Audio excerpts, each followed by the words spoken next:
Next ATM withdrawals related గా కూడా కొన్ని చేంజెస్ అయితే రాబోతున్నాయి. సో ఇప్పుడు మనం టైర్ 1 సిటీస్ లైక్ మనకి బెంగళూరు కావచ్చు, హైదరాబాద్ కావచ్చు, ఇటువంటి సిటీస్ లో ఉండి మనం డెబిట్ కార్డ్ యూజ్ చేసి ఏటీఎం నుంచి క్యాష్ విత్డ్రా చేస్తే మనకి మాక్సిమం ఎంత 3 ఫ్రీ ట్రాన్సాక్షన్స్ అయితే లభించేవి కదా. ఈ 3 ట్రాన్సాక్షన్స్ అయిన తర్వాత మనం ఒకవేళ డెబిట్ కార్డ్ యూజ్ చేసి క్యాష్ కనుక విత్డ్రా చేసాం అనుకోండి మనకి ఛార్జెస్ పడేవి. అండ్ దీంతో పాటుగా చాలా మంది యూపీఐ యాప్స్ ని యూజ్ చేసి కూడా ఏటీఎం నుంచి క్యాష్ విత్డ్రా చేస్తున్నారు కదా. సో ఇప్పటి వరకు ఏంటంటే డెబిట్ కార్డ్ నుంచి cash transactions and UPI cash transactions ఈ రెండింటిని కూడా బ్యాంక్ సెపరేట్ గా చూసేవి, రెండింటిని కలిపి చూసేవి కాదు. కానీ ఈ April 1 నుంచి చాలా బ్యాంక్స్ ఏం చేయబోతున్నాయంటే మీరు డెబిట్ కార్డ్ యూజ్ చేసి ఏటీఎం నుంచి క్యాష్ విత్డ్రా చేసిన, యూపీఐ యాప్ యూజ్ చేసి ఏటీఎం నుంచి క్యాష్ విత్డ్రా చేసిన దాన్ని 1 ట్రాన్సాక్షన్ కింద కౌంట్ చేసేబోతున్నారు. అంటే ఒకవేళ మీరు టైర్ 1 సిటీస్ లో ఉంటే మీకు 3 ఫ్రీ ట్రాన్సాక్షన్స్ వస్తున్నాయి కదా. ఈ 3 ఫ్రీ ట్రాన్సాక్షన్స్ లోని ఎగ్జాంపుల్ గా మనం మాట్లాడుకోవాలంటే ఎవరైనా డెబిట్ కార్డ్ నుంచి 2 ట్రాన్సాక్షన్స్ చేసి యూపీఐ యాప్ యూజ్ చేసి ఏటీఎం నుంచి ఒక ట్రాన్సాక్షన్ చేశారనుకోండి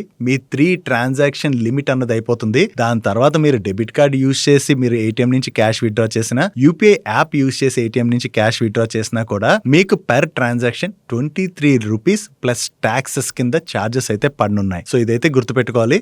దీంతో పాటుగా government of India digital transactions ని ఎంకరేజ్ చేసేందుకు గాను ఇప్పుడు ఏం చేయబోతుందంటే మీ డెబిట్ కార్డ్ ఉంటది కదా, ఈ డెబిట్ కార్డ్ పైన డైలీ విత్డ్రాల్ లిమిట్ ఏదైతే ఉందో వాటిని అయితే రెడ్యూస్ చేయబోతున్నారు. దీనిలో భాగంగా స్టార్టింగ్ ఇప్పటి నుంచి అయితే పంజాబ్ నేషనల్ బ్యాంక్ వాళ్ళు వాళ్ళకి చెందినటువంటి చాలా రకాల డెబిట్ కార్డ్స్ పైన డైలీ క్యాష్ విత్డ్రాల్ లిమిట్ ని 1 lakh నుంచి 50,000 కి తగ్గిస్తున్నట్లయితే ప్రీమియం కార్డ్స్ పైన డైలీ క్యాష్ ట్రాన్సాక్షన్ లిమిట్ ని 1,50,000 అంటే 1,50,000 నుంచి 75,000కి తగ్గించేస్తుంది. అంటే 50% వరకు లిమిట్ ని అయితే రెడ్యూస్ చేస్తున్నారు.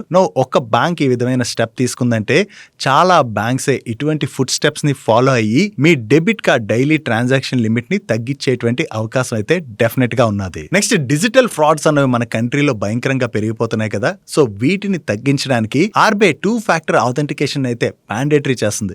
మనం ఇప్పుడు యూపీఐ యాప్స్ వాడుతున్నాం అనుకోండి, ఎగ్జాంపుల్ గా మాట్లాడుకోవాలంటే ఆ యాప్ ఓపెన్ చేసినప్పుడు మనం ఒక పాస్వర్డ్ ఎంటర్ చేస్తాం, మళ్ళీ అలాగే మనం ట్రాన్సాక్షన్ చేసేటప్పుడు మరొక పాస్వర్డ్ అయితే ఎంటర్ చేస్తాం కదా. ఇలాగే మీరు నెట్ బ్యాంకింగ్ యూజ్ చేసి ఏదైనా ఆన్లైన్ ట్రాన్సాక్షన్స్ చేస్తున్నట్లయితే 2 ఫ్యాక్టర్ ఆథెంటికేషన్ లైక్ మీ ఫింగర్ ప్రింట్ యూజ్ చేయడం అండ్ అలాగే ఓటీపీని ఎంటర్ చేయడం, ఇటువంటి 2 ఫ్యాక్టర్ ఆథెంటికేషన్ అయితే ఆర్బీఐ మ్యాండేటరీ చేస్తుంది. దీని ద్వారా ఫ్యూచర్ లోని కొంతవరకు డిజిటల్ ఫ్రాడ్స్ అయితే తగ్గేటువంటి ఆస్కారం అయితే ఉన్నది. దీని యొక్క ఫుల్ వీడియోని వాచ్ చేయడానికి ఇక్కడున్న వీడియో లింక్ మీద క్లిక్ చేయండి.